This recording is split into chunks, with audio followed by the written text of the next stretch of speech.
All right, I'm getting used to this StreamYard thing, so I know where to look to find out if it's live now.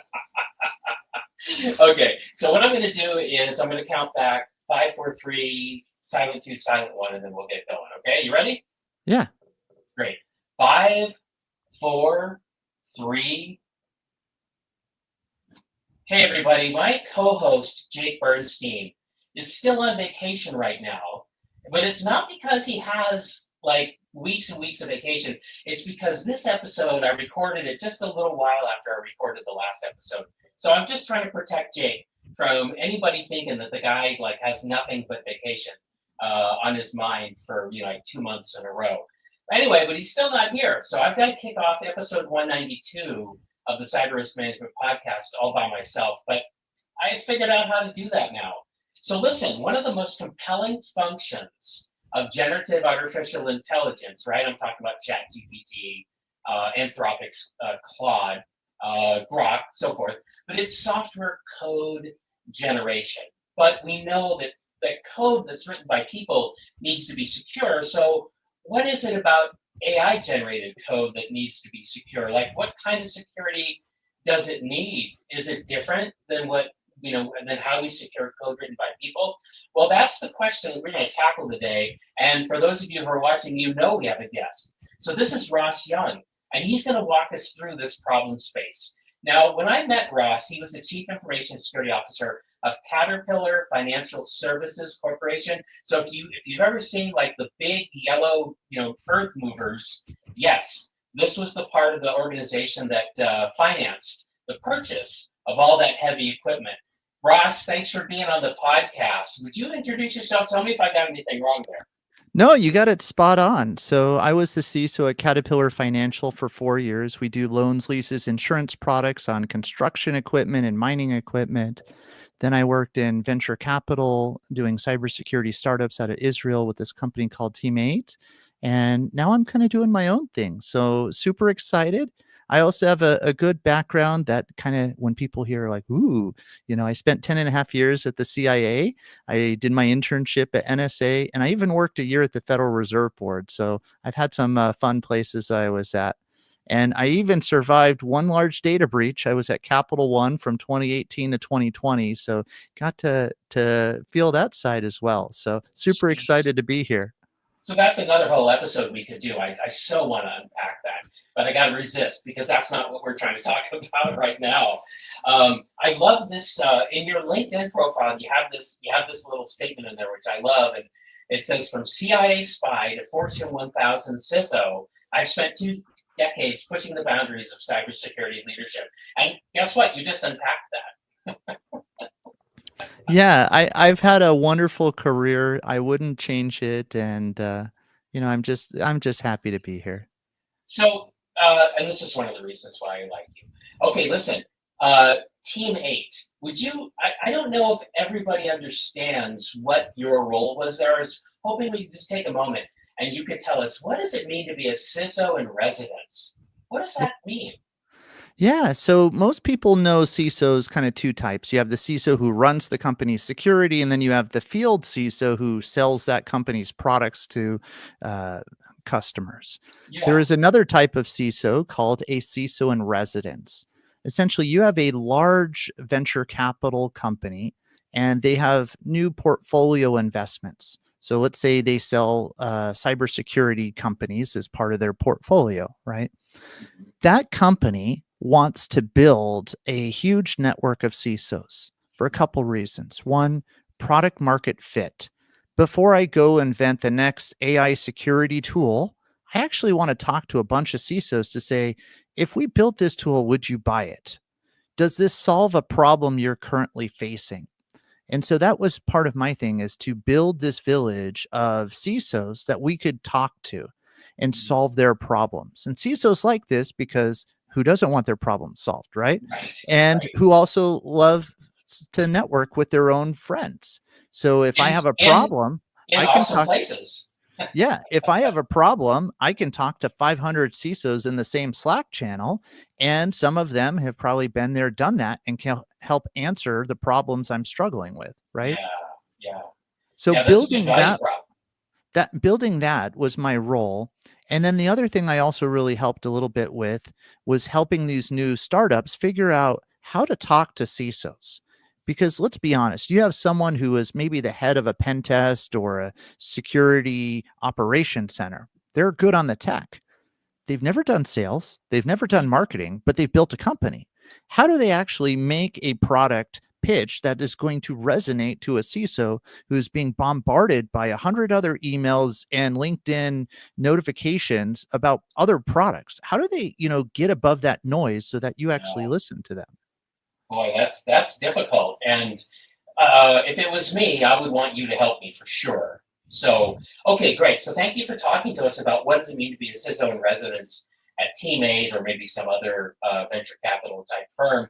Now, there's actually another type of CISO, which is what I do, which is a fractional CISO, right? So, like, I'm a part timer for a bunch of different companies. So I just wanted to throw that out there. So if anybody aspires to be a CISO, well, there's more than one kind. So, think about that. Now, Ross, you're also a podcaster, right? Tell us about your podcast real quick. Yeah. So G. Mark Hardy and myself, we do this podcast called CISO Tradecraft. And really, the whole focus is how do we train the next generation of CISOs? Mm, And what I mean is, there's a lot of podcasts that just talk about here's the news stories of the week, or mhm, here's some really cool way that we hacked into the government and did espionage or whatever. That's really cool. But how does that help me become a better CISO? mm, Like, how do I actually learn how to set up an application security program for the first time?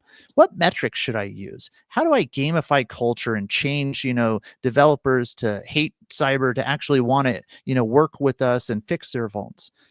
That's what we kind of built up a podcast week over week to teach all these different aspects in cybersecurity so that you could learn the trade craft to become mhm. a really good CISO.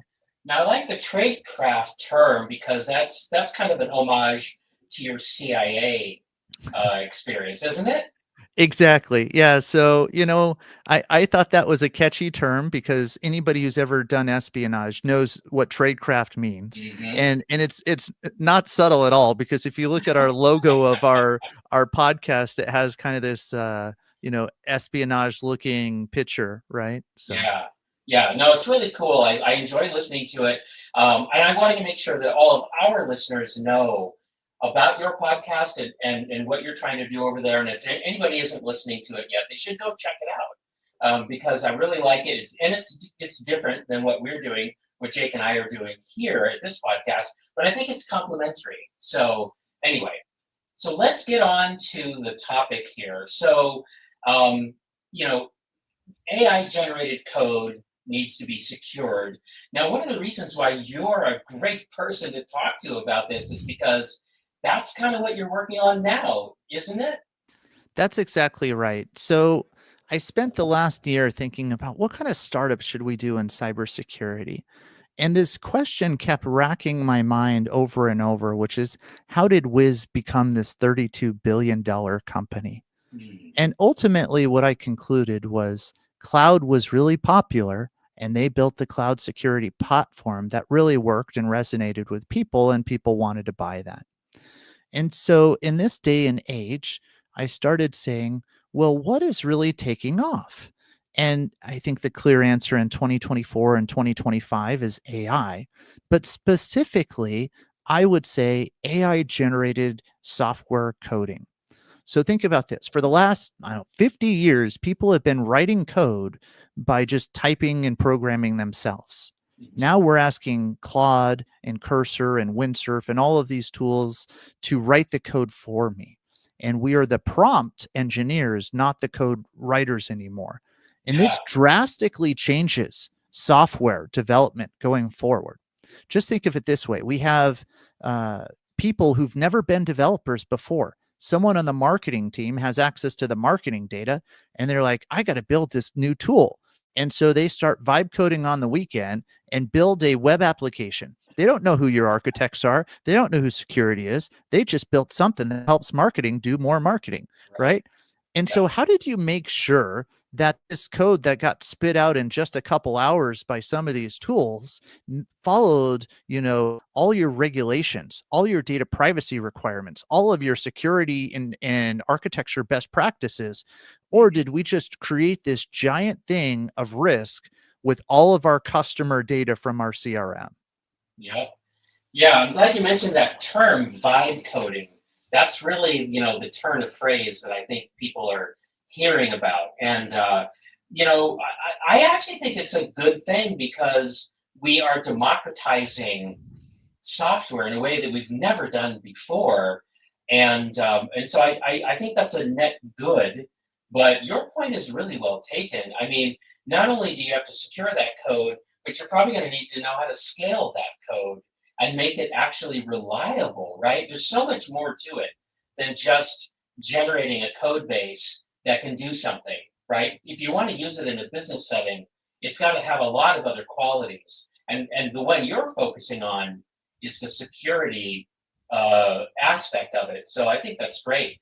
But yeah, but how do you do that, Ross? Like, what's your current thinking on, well, what kind of, how do we do security for AI generated code? How does that work? Yeah, so there's going to be some things we're going to have to build that we don't typically have today. And this is really what I'm trying to start a company.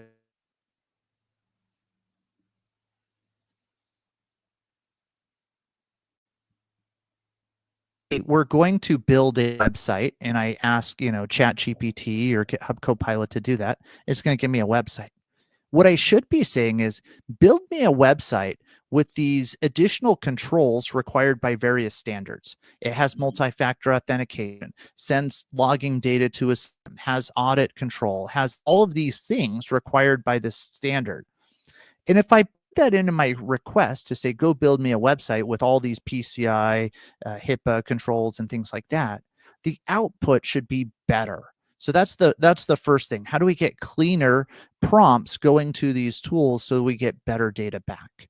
The next thing I would say is, how do we actually provide proof?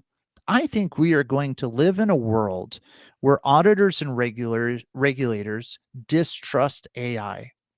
And, you just think of, nobody wants an algorithm that says, hey, we're going to not give you a loan because of your age, your race, or some other protected class, right? We just wouldn't stand for that. So they're going to say, inspect the code written by AI to ensure no shenanigans is happening, right?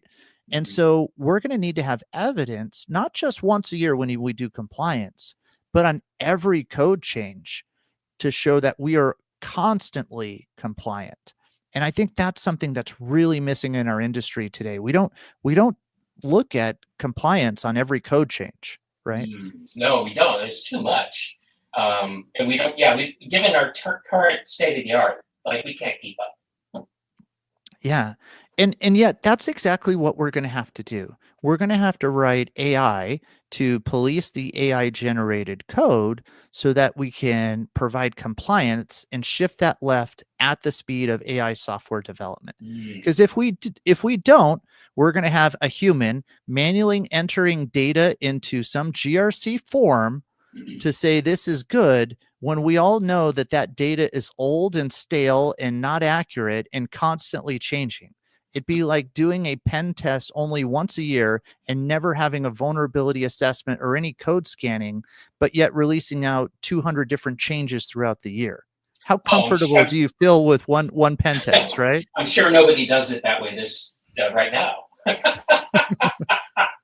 But your point is well taken. Yeah. And so, when we were talking about, doing our pre-show work, right? The word you used for all this is code governance. Is that still the turn of phrase you like? Yeah. So I'm using this term called governance to say, how are we going to oversee and manage? And really, I think there's three things code governance should enforce. Okay. Code security. How do we make sure there's no bad vulnerabilities? We're not using old software. We're not using bad configurations. We've solved that problem with AppSec tools, right? We have SaaS tools and SCA and secret scanners, things like that we can implement today. But what we don't have, which are the other two pieces of governance, are things that look for privacy in our code. Are we protecting sensitive data? Are we ensuring consent from our users? Are we limiting exposure? That I think is something we don't check for code, but when we all like that to be in our code, and guess what? There's laws being passed that require this, so it's going to be illegal not to do this. And yet at the same time, if I were to ask any company today to say, what do you have that protects your company from illegal code reaching production and going to customers? I think you would be surprised how most people would say, I don't have anything, right? Mm. And then last but not least, I would also say compliance. You have to ensure regulatory adherence. You have to maintain audit readiness. You have to avoid legal penalties for your organization, right? So things like ADA compliance on your software code to make sure blind people can see your website. You also have New York Department of Financial Services or HIPAA or PCI or EUAI Act, all these different regulations that you need to typically comply with. Otherwise, there can be fines or even criminal penalties if you do things wrongly, right? Yeah, yeah, for sure. Okay, so you've got three dimensions or facets, right, of this problem space, this code governance problem space defined. And I thought you did a really good job of describing each one of them. Now, I also want to underline the point that I think you made, which is of the three, we kind of have the first one sorted, code security, right? Although, I mean, it's so easy to go off the road with that because it's such a time intensive and activity intensive and tool intensive endeavor, right? But code privacy and code compliance, I think you're making the case that like those two are just completely missing in action. Did I get that right? Yeah, it's very much still the wild, wild west. For Mhm. example, if you were to say, hey, what does code compliance look like today? You're going to have some auditor who goes in your organization. Let's say you do Sarbanes-Oxley compliance, which is required for all publicly traded systems or companies, I should say. So you have to prove that your financial IT systems are, following good practices. And so you're going to say, here are my 50 applications that are in scope of SOX. I'm Mhm. going to test 30 different controls to making sure that they do auditing, review access control, a lot of other things. And of those, you should basically go and talk to a developer today and say, I need you to take a screenshot or type information into a form and do this. So ultimately, developers are spending time in countless meetings with auditors and providing data and then trying to get it right. And that takes time and effort. And what I'm saying is, I think those days should be gone. I think we should be able to pull from these systems today to say, hey, I know based on the code that these things are right. Mhm. Or other systems that I can see. I can pull from, a vulnerability management system and see how well they're patching. I'm not going to ask the developer because developers incentivized to lie, but I do want to just pull from the system of record, the system of truth. And not Mhm. only that, because if I pull from those records and those API calls, what's going to happen? I can have the right data at any point in time. I Yeah, don't want to be right once a year. I want to have the yeah. accuracy right now, right? Okay. Yeah, self-service, right? In a way. It reminds me of a lot of these SOC 2 accelerators like Vanta, where they're actually programmatically retrieving the evidence that is needed when it can be retrieved, programmatically. And so I think I'm picking up what you're putting down here, am I? Yeah, so those are good platforms, right? They're pulling data from live systems and all the connections to say, hey, we can see you already integrate with Okta or Microsoft Entra ID, so you have your authentication in hand. But there's a lot of things we're going to start being asked about in code, Mhm. particularly from some of these new AI regulations that are being passed. Mhm. They're saying, show me that you have human oversight of this code. Show me that there's no bias detection or no bias that's happening inside some of these models. Mhm. Right. And so we're not going to be pulling from live systems. We're going to be pulling evidence from code to prove that this is right. Okay. So, And so from code repositories, right? Like yeah, version control systems and that sort of business. Okay. yeah. And this is going to be tough because at the end of the day, auditors and GRC folks are usually the least technical in your IT cyber organization. Mhm. But imagine if you say, here's my JavaScript code that actually satisfies this control. And now that auditor has to be able to read a little bit of JavaScript to validate that, yeah, this is happening. So it's Right. going to be an uplift for a lot of organizations, a lot of people. But if we do this right, I think we are going to shift compliance left, just like how we shifted app security left when we did DevSecOps and pipelines to really improve security faster, right? Okay. Yeah. Now, shift left. I know what that means, and you kind of explained it, but I want to unpack it just a little bit in case there's anybody who's listening that they don't quite understand what that means. But I'll explain it in my words, and then you can tell me if I got it right, Ross. But when I think about systems development life cycles, it's sort of like, like a Gantt chart. I'm looking at on the left is sort of like, okay, this is where we start, and on the right hand side, it's like, okay, now we pushed it into production, and the more upstream we can get, as in the more we go left on that diagram, where we can do security work, the better. Is that what you're thinking? Yeah, yeah, a couple things here. One, if I can fix the vulnerability when the developer first types that code into their developer environment and checks it into GitHub, Hmm. it's cheaper to fix that software. Only one person has to fix the code. Right. But if later on it actually is in a production product, and think of just like Microsoft, it's already released to millions of people, and somebody figures out there's this big exploit in Microsoft and you have to fix it. Now, how many more people are impacted and how much more costly for a company is that? I Right. got to go to comms and do a comms message. I got to go, rewrite the code. I got to put it through a dev and QA. And then I got to go through and all these other steps.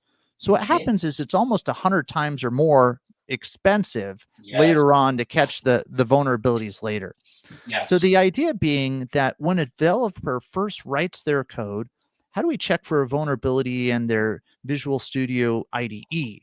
Or if as soon as they merge the code into GitHub Mhm. as their source code repository, we look for the vulnerability there versus, 2, 3 months later, we do a quarterly scan. That's not fast enough when attackers are scanning our internet facing sites on a Mhm. daily basis, right? Yeah.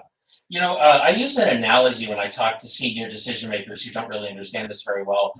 And I just say, if you're going to build a house, or if you're going to build out an office, you really need to know where those electrical boxes are going to go before the drywall goes up.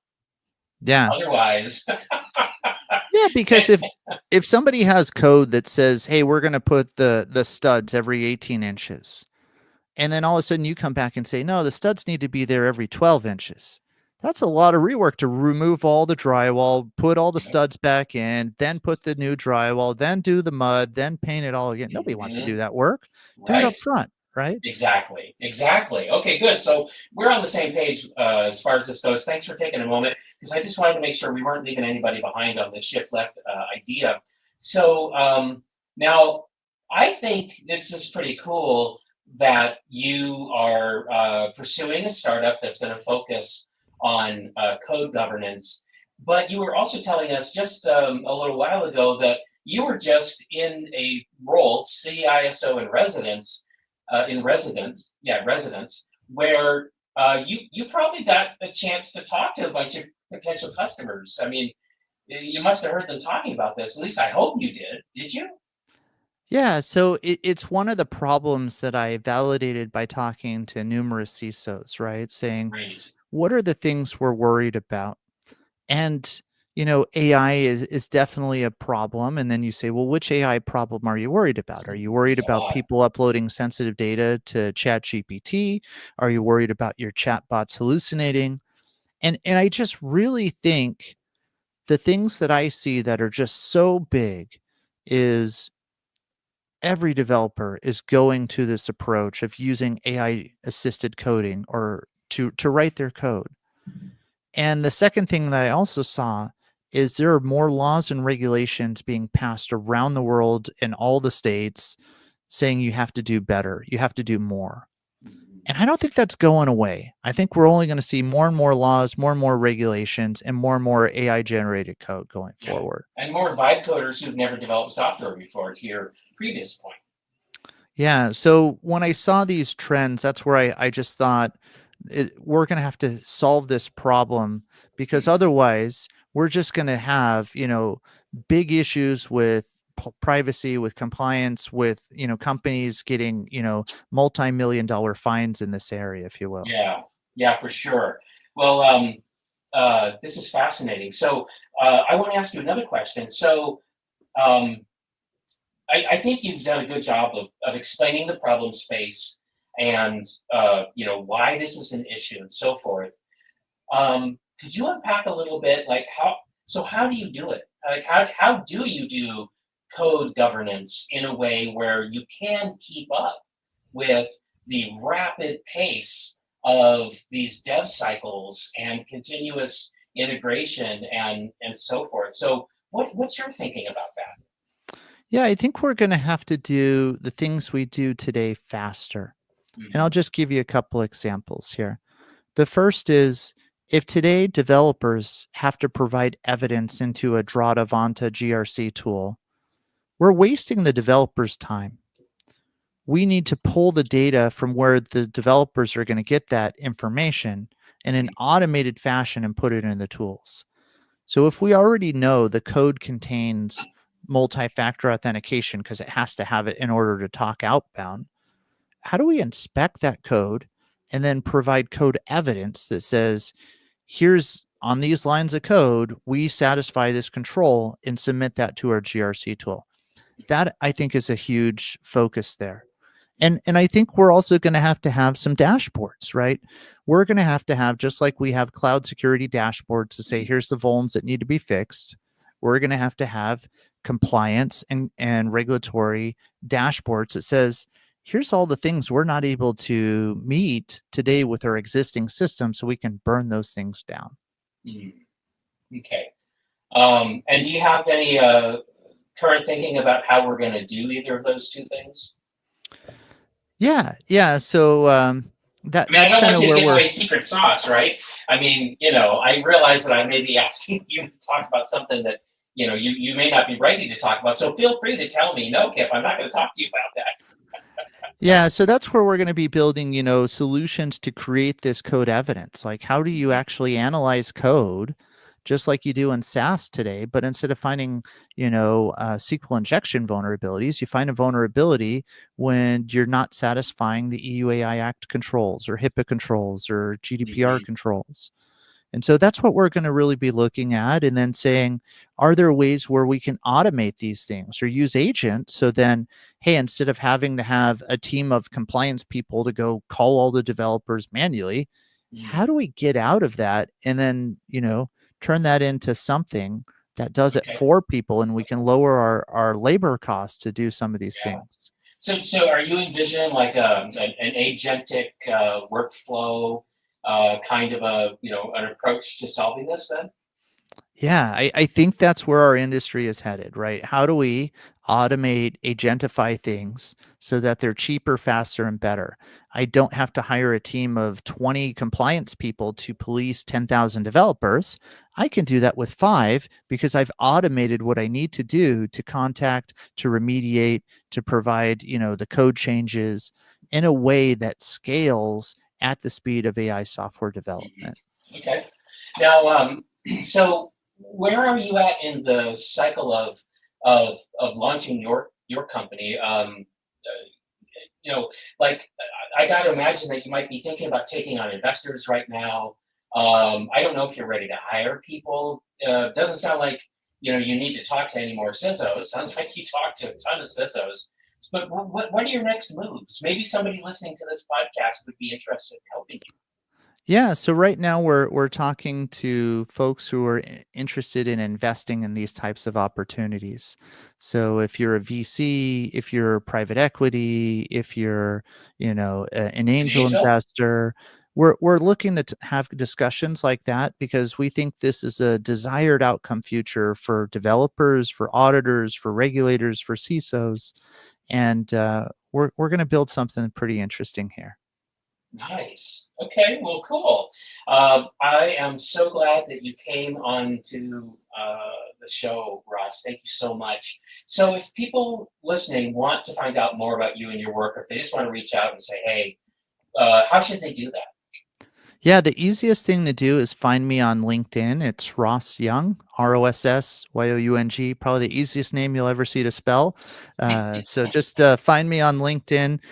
You'll see, I'm quite colorful, but I think I'm happy to just reach out and engage with people, even if it's, hey, I need a little career mentoring or CISO tradecraft, or I'm just really excited in helping you in this space, right?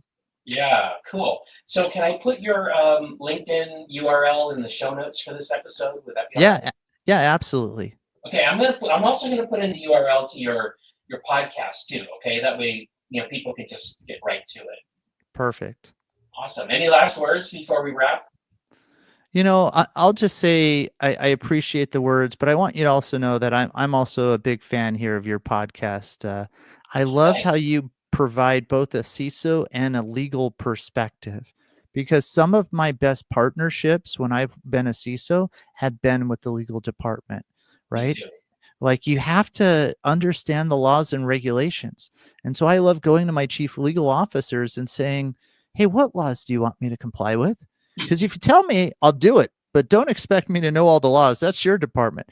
And so how do we partner together? So just, listening to podcasts where we all learn from each other is so important. And I appreciate what you and Jake have done so far to just make this a show that I could learn from as well. That's great. Thank you so much for saying that, Ross. And I love doing it. This is just like a real passion for me. And geez, that wasn't even in the outline for the episode, so I really appreciate that. Thank you. Okay, that wraps up this episode of the Cyber Risk Management Podcast. Today we learned about something called securing artificial intelligence generated code, and what is code governance, and what does that consist of. And we did that with our guest. His name's Ross Young. Thanks, everybody. We'll see you next time. Thank you. I'm ending.